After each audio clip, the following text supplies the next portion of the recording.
Jaylen Brown wins the Finals MVP, which is kind of sneaky. I know there was a lot of talk about this where who's the leader, who's the best player on the team.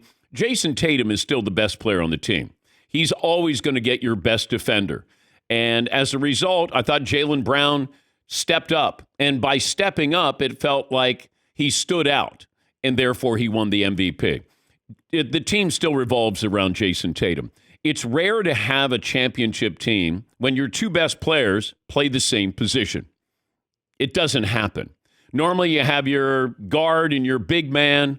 Maybe you have a guard and a small forward, but you don't have two threes there, two small forwards. But Boston was able to do it. And go back a couple of years when they weren't winning the title. They were getting there. They weren't winning it.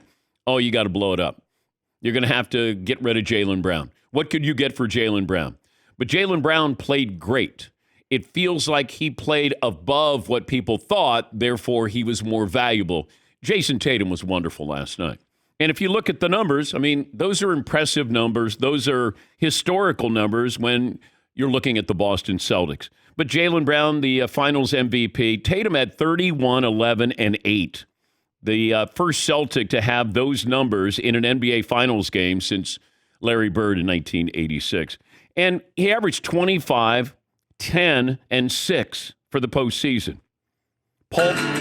No, not yet. Paul Pierce and Larry Bird are the only other players who have done that for the Celtics. Woo! Ow! Stat of the day! Stat of the day! Stat of the day! Stat of the day! This is the stat of the day!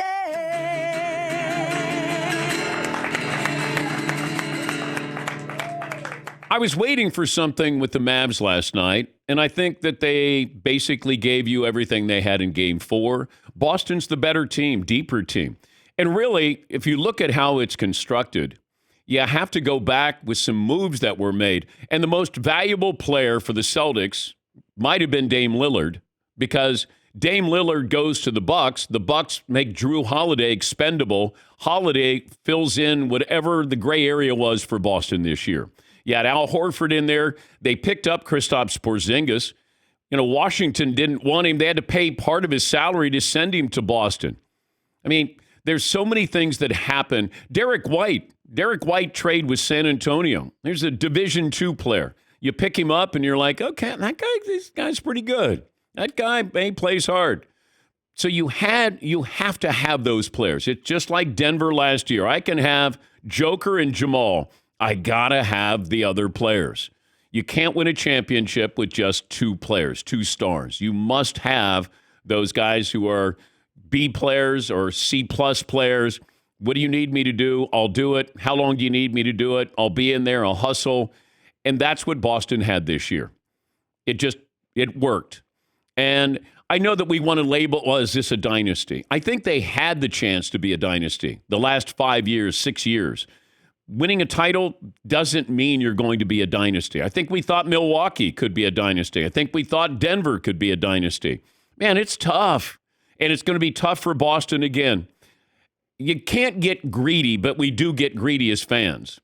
Because you got to go back to 2008, the last time they won a title. And that's a long time ago. But they've had their opportunities. And it's almost like like the Buffalo Bills. Like they had their opportunity, their window, and then they didn't capitalize on it. Now with Boston, are they going to be a dynasty? Well, their two players are young. Their two stars are young. And because of that, you give them a chance. They're going to be the favorite, coming up next year. DraftKings already has them as the favorites. Then it's Denver, the Thunder, Timberwolves, Bucks, and the Mavs. So let's just look at the East. The only other competition right now is the Bucks. Now you're almost guaranteed you're going to be in the Eastern Conference Finals again if you just play relatively, consistent basketball. But for Jason Tatum, and we were wondering who benefited the most from winning a title. Well, certainly this guy, Jason Tatum. It's a real feeling. Still hasn't really kicked in yet. Just trying, I guess, enjoy the moment. I kept saying, wow. These last 7 years have been a roller coaster, up and down. I had to listen to all the about me, and tonight it was worth it. Oh, my God. Good for him. Good for him. Yes, he did have to hear it. You get a max contract. You're the best player on your team. We keep waiting for you to win a title. First team All-NBA. Yes, that goes along with the territory here. Now you're okay. Now Jason Tatum's on scholarship for a little while. Jaylen Brown on scholarship. The Celtics on scholarship here. Brad Stevens, take a victory lap. You did a wonderful job. You know, you go from coaching, go into the front office, and you brought in a sneaky way, Jeff Van Gundy to help Joe Mazzulla as the head coach. Now Van Gundy's going to go to the Clippers to be their top assistant. I think he gets a ring for being a consultant / coach for the Celtics. I hope he does. And now he's going to go to the Clippers. The Celtics gave him a lifeline because ESPN fired him. And all of a sudden, he had to go back into coaching. And now he's back in coaching, and he'll go with Ty Lue and be the first assistant for the Clippers there. A lot of people, Joe Mazzulla benefited. We talked about this when the playoffs started. If they don't win, they may make a change with their head coach. It's like when Mike Budenholzer won a title with the Bucks. He was going to get fired, and eventually got fired. But Joe Mazzulla was on the hot seat, and he was going to get the blame. He was going to be the fall guy, it felt like. Jaylen Brown, your MVP, talking about his teammate, Jason Tatum. Yeah, we just take it one game at a time. We started this journey together. We were both drafted here, and we both, have made Boston our home, and we just love getting after it, love growing, love getting better, chasing greatness. So I can't say enough about Jason Tatum, man. His sacrifice this year, his ability to just be selfless, really showed in the finals, really showed all playoffs, and I'm grateful, man. But I couldn't do it without any of my teammates, and JT, that's my brother for life. Yes, but it was a total team effort. If I said, that Derek White and Drew Holiday, would they have 20 rebounds? Yeah. Combined. So your guards are getting 20 rebounds. And if you watched the game last night, I kept saying, where's Dallas's big men? Can you guys get some rebounds? Can you keep some offensive rebounds? Can you keep it alive? How about defensive rebounds?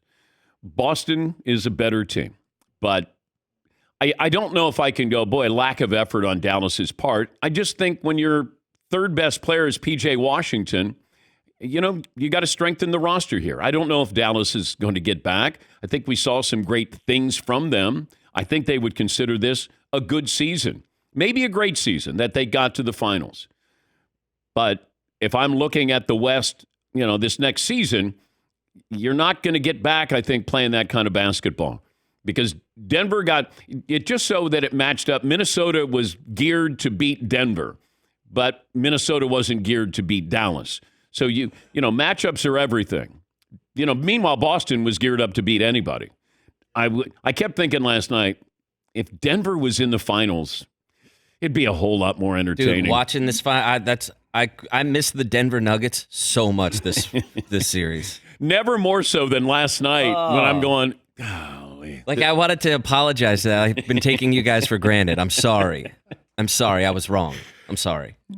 Joker's not around. He's not even in the United States, probably. Can we get a Jamal Murray highlight? Please? Yeah. Can we do something here? All righty. What's the poll question we're going to go with? I don't know that the Mavericks made many adjustments last night either. I don't know that if Jason Kidd had a great series or not, but they seem to stick to this one game plan. How many adjustments can you make? There has to be something more you can do than either, all right, Kyrie, one of you two guys bring the ball up. We'll set a high screen for you. Do your best to get a shot off.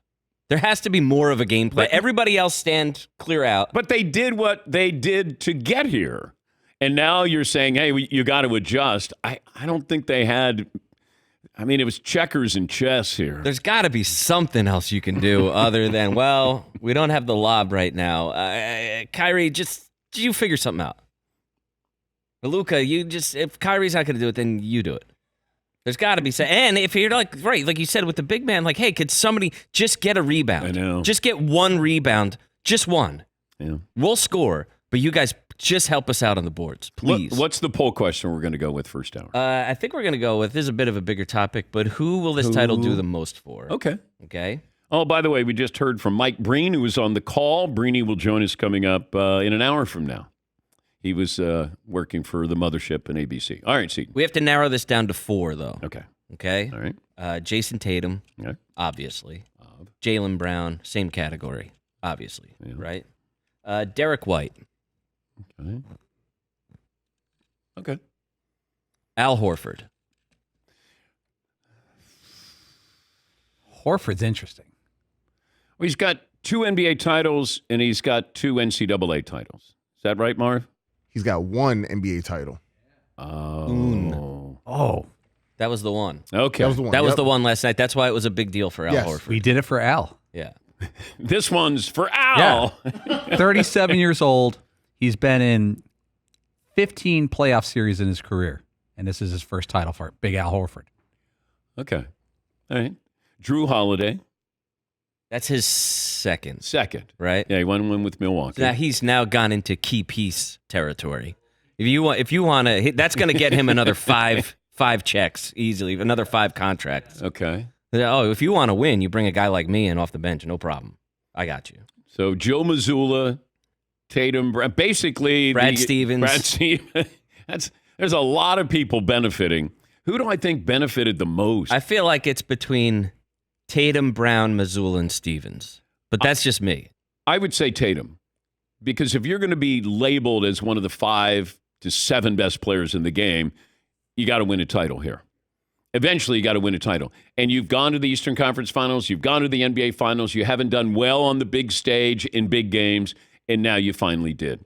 I would say Jason Tatum and probably not a close second. Yes, Paulie. I'm going to dissent a little bit. Whoa, you're dissenting. A light dissension. Joe Mazzulla can get a new contract off this. He's established now, but he has 2 off seasons and he's fired. They clearly there's no longevity to winning a title. True. Ask Nick Nurse. He'll be out. Joe Mazzulla will not be the coach there in 3 years for whatever reason. Okay. And Pie to the face. hot take. Pie to the face. Yeah.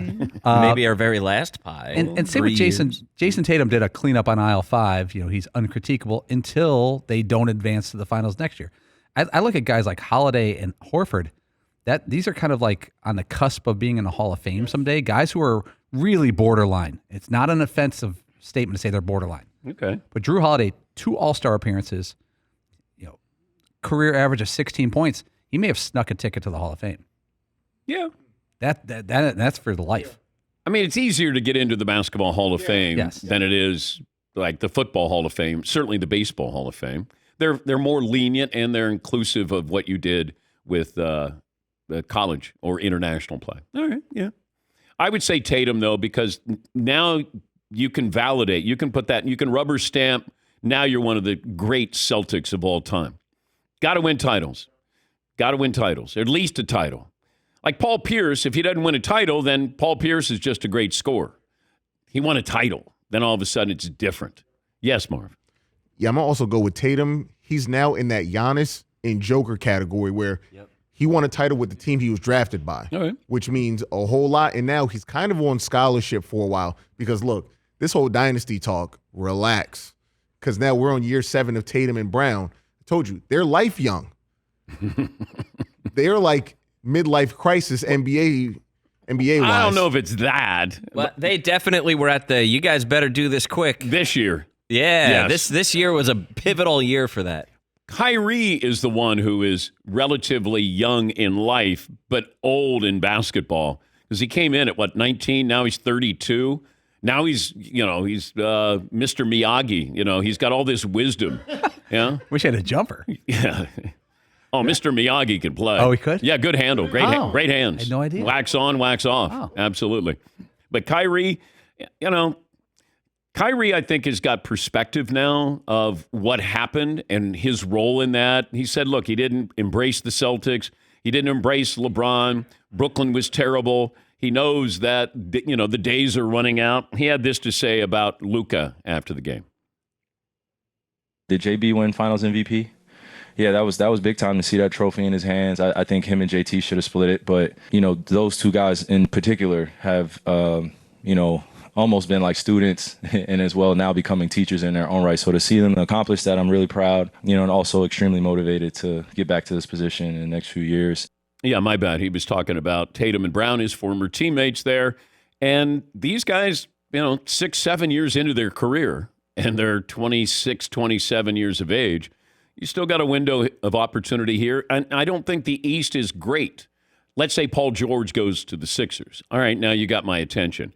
Are the Knicks going to be able to be the Knicks that we saw in the postseason, just healthier? What about the Bucks?